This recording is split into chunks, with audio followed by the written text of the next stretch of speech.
Hi, everyone. Welcome back to my next video. Today, we're doing a remote interview, as you can see, and the topic for the day is safety, how to be safe on the road. And our very special guest today is Candice Love, who is a police officer and has a good, strong background in safety and is actually teaching safety. So rather than talk on and on and on about it, hi, Candice. Welcome. Hi, thank you so much for having me. And if people want to know more about you, how can they find you on social media? So I go by Candiss Love on social media.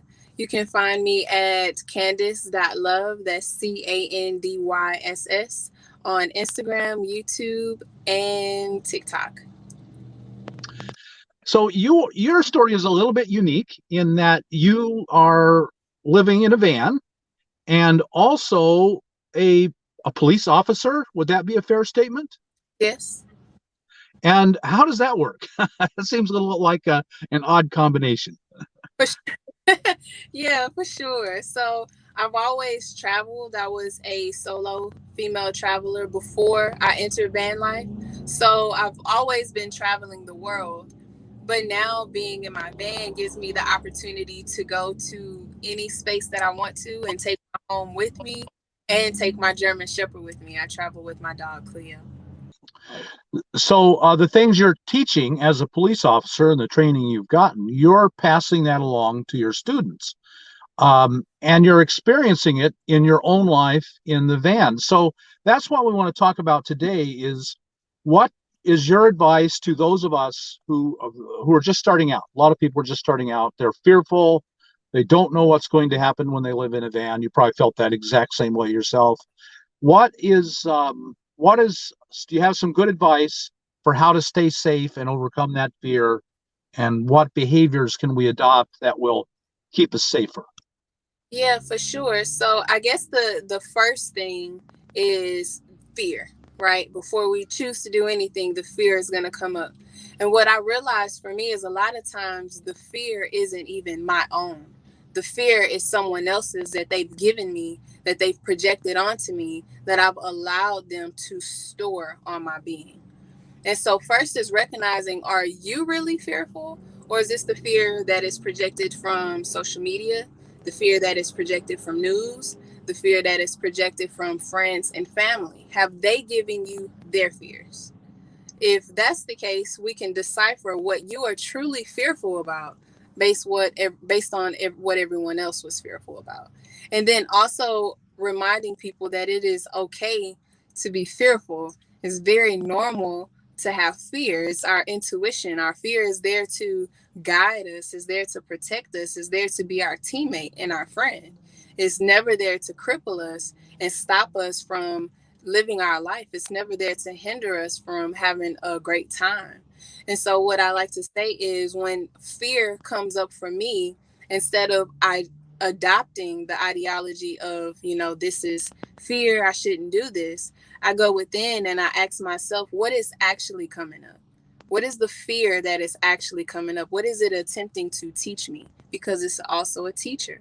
And so I realized that that is my opportunity to get in tune with my intuition. That is my opportunity to do research, to learn about certain environments. Instead of just stopping at the fear, now let's get into the solution. If the fear is other people, where are places that you can go that may be heavily populated? Where are places that you can go that have safer, things to do? So instead of being crippled by the fear, I just like to tell people that it's there to help us. Our job is to find the solution. So Very, that, very good. yeah, that's the biggest advice that I would give is not allowing that fear to hinder you from enjoying your life. That's not what it's there for. So if it sounds like you're using the fear to motivate you to stay safer, and what kind of things would you do then to stay safe? Can you give us some examples? For sure. So the first example would be to plan as much as you can. So I plan out everything, and I have a map that I keep in my van. I do know how to read a map. don't know how to read a map, there are plenty of ways that you can learn. But mapping out exactly what towns you'll be going through, mapping out exactly what states you'll be going through, is the more you know about the places that you'll be going, the easier for you to navigate these places. I recently, when I was in Oregon, I had a friend who actually was from Oregon, and I was excited to go and see, waterfalls and, all types of things. And she sent me all of the list of places that had the waterfalls. And so with all of this research that I had done about, okay, I'm going to go here and then I'm going to go here. One thing that I did not know and that I was not aware of was to research the racial tension in certain towns. Right. So just an awareness and research to finding out what you might run into. Very, Yes, very good. yes, yes. And when I was on the road heading to the waterfalls in Oregon, I was actually driving through a very, very small town. And in the process of driving through the town, I saw a lot of flags. And so what I know from being in the military is when I see a lot in abundance of American flags, it tells me one or two things. That these are people who are very happy to be a part of the United States, very happy to be a citizen of the United States, or these are people who are possibly extremists. And when you have an extremist, you also have people who will do whatever it takes to honor the flag in whatever way they think is necessary. So for me, being African American is scary, and it's also patriarchal. So I have to acknowledge which one is which. But then as I continued to drive, I saw Confederate flags. And as I continued to drive, I saw Nazi flags. Actually, going into the campground that I was going into, there were at least four Nazi flags. Wow. And so the difficult thing is it was nighttime. What I did was I assumed that by getting to my campsite at maybe 5 o'clock, say that the sun is going to set at 6, I assumed that I was going to be comfortable at my campsite. I can't see at night, I wear glasses. So I did myself a disservice because now I'm charged with, do I stay at the campsite? I don't know where else to go because I didn't plan a route B. I only planned for this route. I only planned for this campground. And then as I sat in my van and did more research, I realized that these are spaces that are heavily populated with this type of racial tension. So I was in a space to where I literally had nowhere to go that I felt comfortable. Now, did anyone do anything, bother me, say anything negative, anything like that? Never happened. I never typically attract that type of attention because I don't give that type of energy out. But to see those types of flags is a clear indication that you are not welcome. You are not wanted here. And for it to be as openly accepted by everyone there tells me that this is how majority of the people may feel. And so that was a very scary moment for me. And it also, I mean, very scared. I was angry. And it taught me that I had to be even more serious as a Black woman about my travels. That there are places that I cannot just go because I want to. And as much as we are all one, my experience as a Black woman is not the same as an experience from a white woman because I can't just go and enjoy myself. I just wanted to go see waterfalls. I had been wanting to see waterfalls for a very long time, and met with that type of racial resistance is scary. And so it reminded me that I had to plan not just a plan B, but a plan C and a plan D.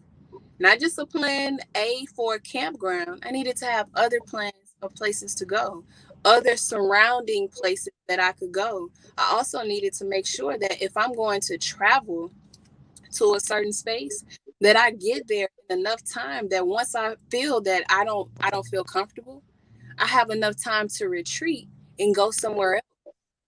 And I didn't know at the time, I wasn't aware that those were things that I had to be accountable for. And that really taught me that it's more than just going to see beautiful things. I have an extra layer of protection that I have to be conscious and aware of. Right, right. So situational awareness is a lot of it. Preparation, situational awareness, just being aware of what's going on around you. Yeah, That applies to everyone in every yeah, situation. for sure. Being But aware of what towns had gas. One thing that I realized is there were times where I was running really low on gas and had no idea where I was at. I had no idea the type of town I was in or anything. And I realized that it is necessary to have my own gas can with me just in case I ever run into a situation where I run out of gas and I may need to rely on someone else to help me. So instead of, Xing out that extra factor, if I already have my gas with me, then I could possibly be in the clear. right.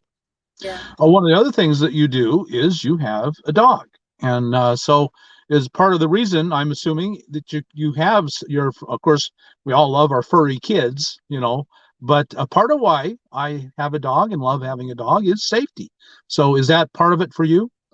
Yes, Cleo is probably 20% the safety aspect. She's more of my child, Yeah. my but Cleo, my eyes and my ears. She's gonna hear it before I hear it. She's gonna see it before I see it. And because she doesn't have so many societal programs, things that are blocking her intuition, she's gonna feel it before I feel it. That's how in tune she is with nature and her surroundings. So there was actually a time where I was in Shiprock, New Mexico, where I actually had to pull my gun on someone, and Cleo is the one who alerted me. And we were at a monument and in the middle of nowhere. And someone came out of nowhere and, was just inquiring about my van. Did I have any money? Are you here alone? And was very aggressive to the point I had to pull out my weapon. But if I would not have had Cleo, that person would have just been able to walk up on me and in the type of way that they walked up to my van. So it's very necessary for me to have my dog with me. I don't go anywhere without Cleo. If I can't go, if she can't go, then I can't go. Yeah, very true. Very, very true. And you're just safer in every way. The alert, the eyes, the ears, but it's intimidating, especially you have a fairly large German Shepherd, but uh, even smaller dogs, there can be intimidating. Mine's a medium, and I think mediums are a good balance, Yeah. but they're intimidating. Yes. And even I did some research before, and it was just saying how smaller dogs love to alert their owners. And even some smaller dogs will alert the bigger dogs to know that they need to be more aware of what's going on. So definitely, I love the aspect of having Cleo with me for safety for sure. Right. And so that brings up the fact that you are carrying a weapon. And so is that something, what are your thoughts on whether van dwellers should have a weapon? I think people should do whatever they feel is necessary to keep them comfortable, whatever they feel is necessary to keep them safe. Because just because you carry a gun, say if the gun is the weapon, just because you carry that doesn't mean that you'll actually be able to use it. Just because you carry a knife doesn't mean that the situation will cause for you to be able to use that knife. So I like to tell people, as long as we are extremely aware of our surroundings, we can be as proactive as possible so we never have to get to a situation where we have to use those things. But in the situation that you do have to use them, I would say carry what makes you the most comfortable. I'm comfortable. Right. Right. Um, any other ideas that you can share with us for preventing problems or what to do if the problem does arise? I would say make sure that you are constantly in places that have cell service.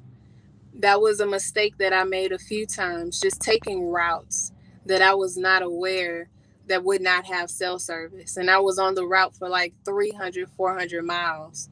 That is not safe. and also just being extremely aware. When I had the situation in New Mexico, I was actually packing up my van. So there was a level of awareness that I did not have, to where the person could watch me and see that, okay, she's not looking now. Now let me approach.